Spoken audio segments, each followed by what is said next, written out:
¿Qué tal, amigas y amigos? Bienvenidos a nuestro programa Nuevas Miradas para compartir inquietudes, analizar temas relevantes, temas que son trascendentes para nuestro país y para provocar en usted, en su entorno, en el ámbito familiar, en el ámbito laboral, entre sus amigos, la conversación, la reflexión.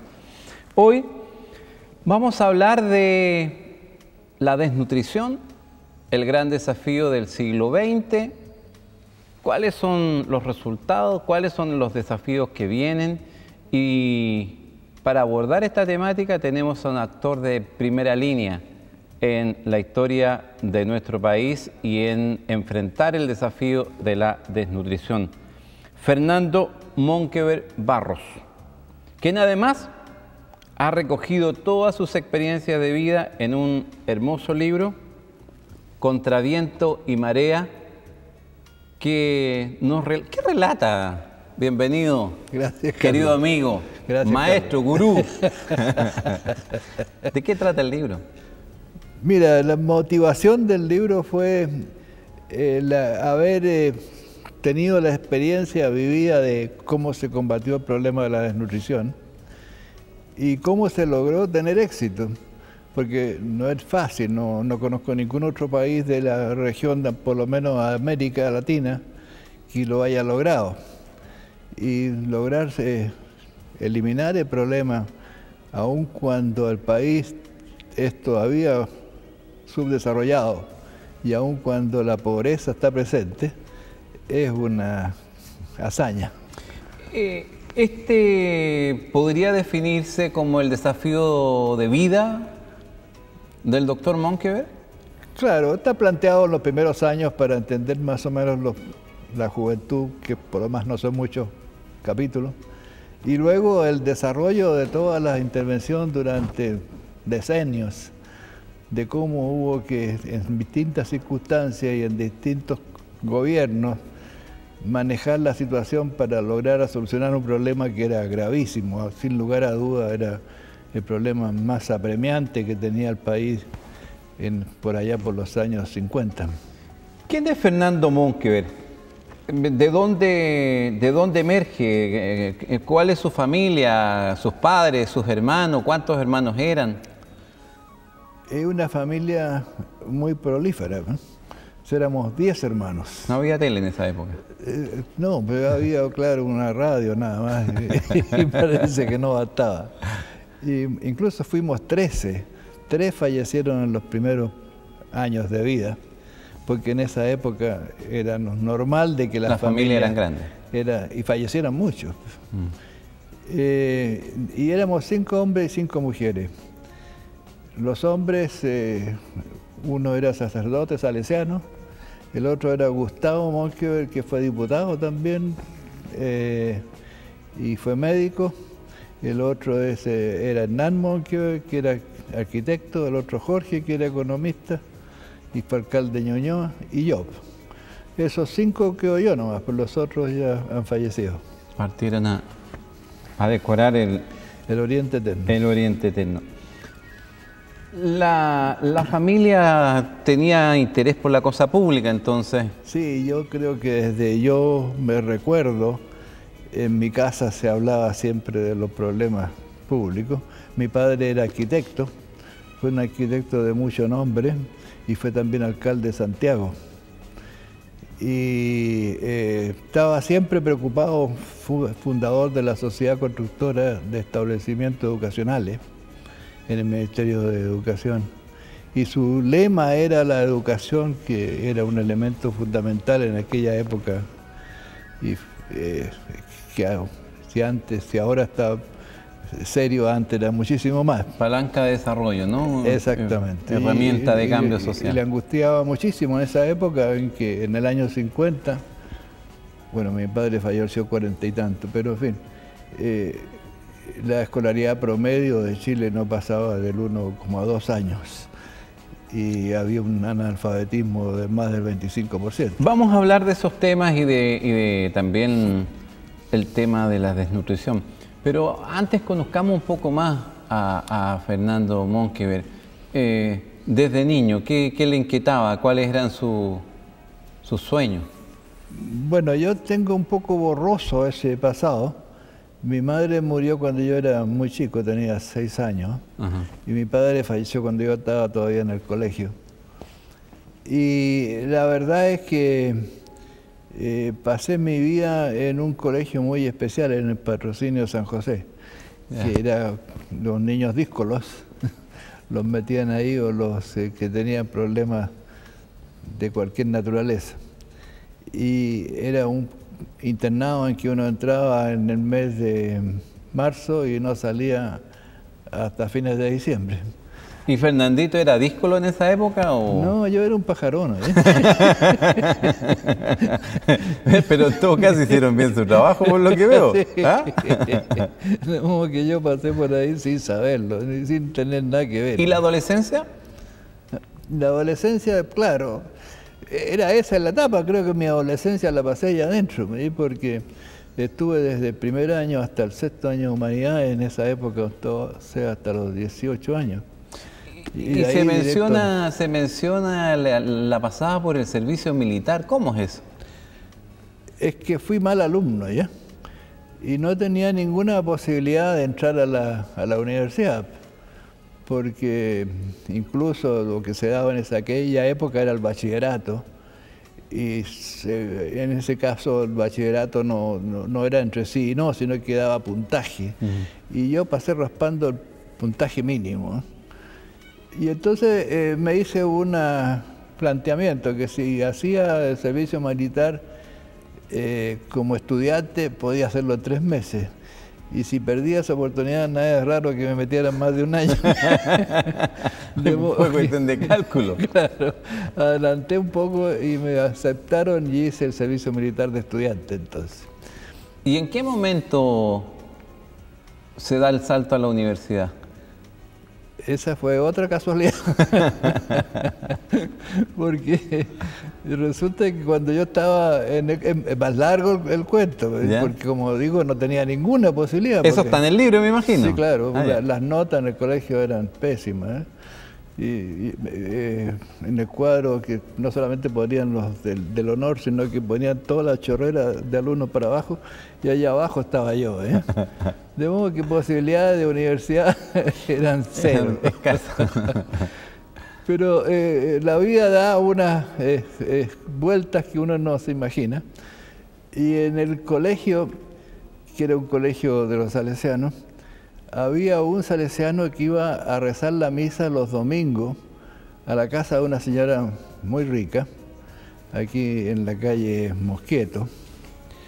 Y entonces a mí, como yo era un niño tranquilo y muy bonito, en ese Y muy modesto. entonces me llevaban de monaguillo. Y esto se repetía todos los domingos. Por años se repetía. De modo que nació una amistad entre la señora y yo. Pero una señora, claro, tenía como, me imagino en esa época, 80 años, y yo tendría como unos 14, 15 o 12. De modo que era como mi abuelita. Y cuando fui a verla después de vestido de militar, de milico, y me preguntó, ¿y cómo no vas a entrar, Fernandito, a la universidad? No, señora, porque soy muy realista. Soy muy realista, y me ofrecieron el grado de cabo segundo de telecomunicaciones, y ese era mi destino. Pero se comenta que usted era capo en Morse, ¿eh? Ah, sí. Dicen que era el más capo del lote. Y entonces me di, ¿pero qué te gustaría estudiar?, me preguntó. Yo trataba de sacármela porque que era la discusión, no iba a llevar a nada.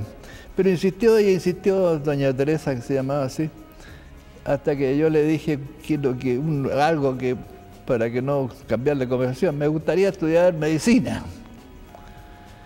Entonces mandó llamar a la empleada por un timbre, la Carmela. Carmela dijo, anda a buscar a Carlito, porque quiero hablar con él.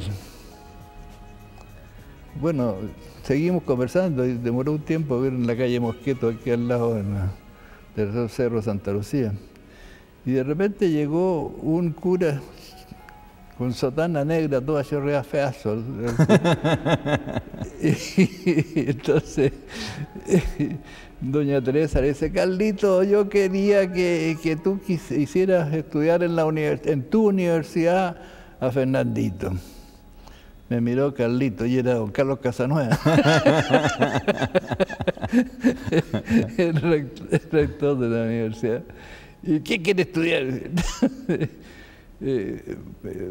Me titubeé, claro, medicina. Claro, se miró a doña Teresa, me miró a mí. Será, dijo, será. Claro, bueno, y las notas, bueno, son malas. Y el bachillerato fueron 17 puntos. Pero, bueno, insistió doña Teresa, así que dijo que yo fuera a hablar con él a su oficina a la mañana del día siguiente. Así que mi comandante me dio permiso y partí para hablar con el rector. No me recibió, sino que mandó a su secretario con un tarjetón, que todavía lo guardo, decía: señor Monker, espero que entienda lo anómalo de su situación y sepa comportarse, firmado don Carlos Casanueva. Y así entré a estudiar medicina. Estamos listos. Oiga, y dentro de la etapa formativa universitaria, ¿cómo fue la experiencia? Mira, mi problema era complicado porque la razón ahora, mirándolo retrospectivamente, por qué yo no figuraba mucho, era que tenía una dislexia tremenda. Problemas en la ese lectura, año, escritura. esa época, claro, la dislexia no se conocía, pero para mí me costó mucho aprender a leer, me sabía los libros de memoria, porque confundía las letras. Y claro, en la universidad también me costó, porque no era fácil que un tipo tuviera una ortografía como la que yo tenía, que podía escribir vaca con B larga. Pero allá al segundo, tercer año ya estuve de ayudante de don Héctor Croxato, y como en medicina había que hacer una tesis final y yo era ayudante del estudiante, terminé rápidamente uno de los trabajos, pero don Héctor me dijo que habría que publicarlo antes, porque esto, ¿cómo voy a esperar hasta que te reciban? Y así, antes que yo me recibiera, ya había publicado como 5 o 6 trabajos. De modo que ahí descubrí mi vocación, la investigación. Y de ahí para adelante ya agarré a viento cola. Y de ahí empezó ya el desafío por entrar al tema de la desnutrición en esa época era el gran desafío de la sociedad. Claro, era tremendo. De nuevo, ¿Qué año estamos hablando? te estoy hablando del año 1951, el año que yo me recibí. Y ahí, por una oportunidad de un amigo, compañero que realmente tenía un cierto sentido social, y trabajaba o iba a la legua de aquella época. La legua de ahora es como Las Condes, si uno lo compara. La legua de ese entonces era una ocupación sitio, sin calles, sin agua potable, sin alcantarilla. Y ahí estaba el padre Maroto.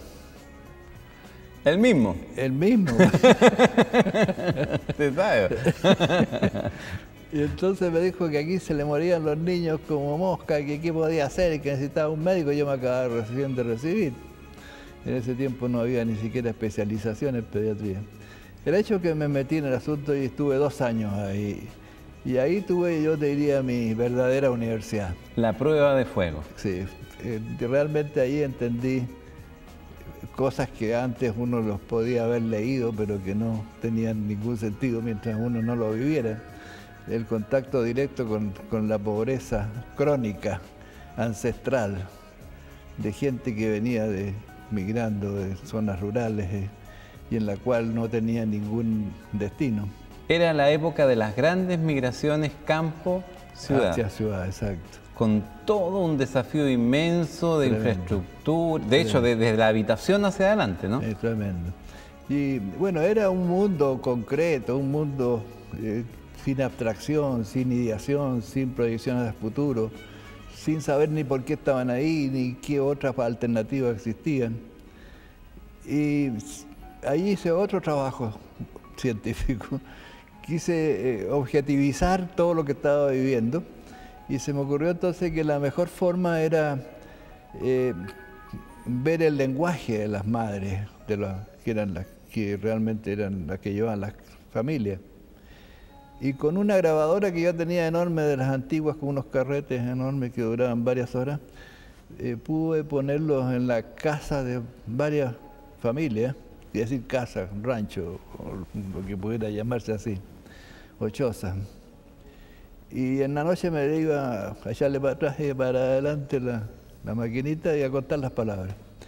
Y el trabajo consistió en que cuántas palabras una madre usaba en su comunicación diaria, porque eso es lo que nos separa a los mamíferos del resto de los seres vivos. Interesante, muy adelantado en todo caso era muy la adelantado, época. porque ahora ya, claro, es una rutina. Hay una escuela entera estudiando esos temas hoy día. Eso, claro. Y el promedio de palabras fueron 180 palabras, ¿eh?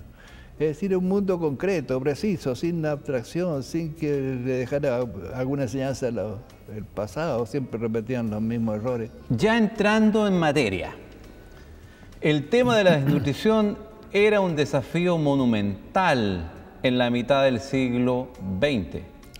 Yo te voy a dar algunos datos porque cuesta a veces ponerse en el contexto del problema. Claro, hubo que hacer muchos años de investigación y darse cuenta de cuál es la realidad del problema y la gravedad que tenía.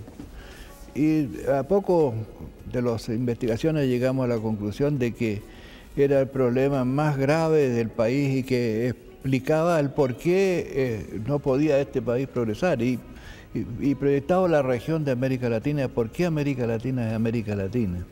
El diagnóstico fue, después de muchas investigaciones, que un porcentaje muy alto de la población, casi el 70% de los niños, en los primeros periodos de la vida sufría un daño, en ese periodo en que el niño está creciendo muy rápido y que el cerebro se está desarrollando y estructurando, y ese daño era permanente para el resto de su vida, y que significaba un daño físico, menor crecimiento, y lo que era más grave, un daño intelectual.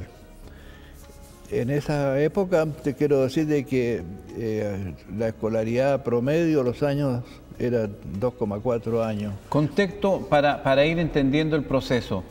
El doctor Fernando Monkeberg, empujando el desafío de enfrentar en Chile la desnutrición. Me imagino yo investigando y tratando de implementar algún modelo que permitiera abordar el tema, ¿verdad? Exacto. Y una pregunta también de contexto. ¿Había otra persona que usted podría hacer referencia, Fernando, o varias otras que estuvieran trabajando paralelamente, colaborando? Bueno, yo creo que la primera etapa fue la que hubo que insistir más con un equipo que no existía, pero que se fue formando, para poder darse cuenta del problema, porque cuando uno conversaba con la gente simplemente tomaba las cosas como que así eran nomás, pues, y que así debieran seguir siendo. Te digo que en aquella época el problema, por ejemplo, la tremenda deserción escolar, la pudimos demostrar que era consecuencia del daño, que no podían los niños aprender. Y eso era el 70% de los niños.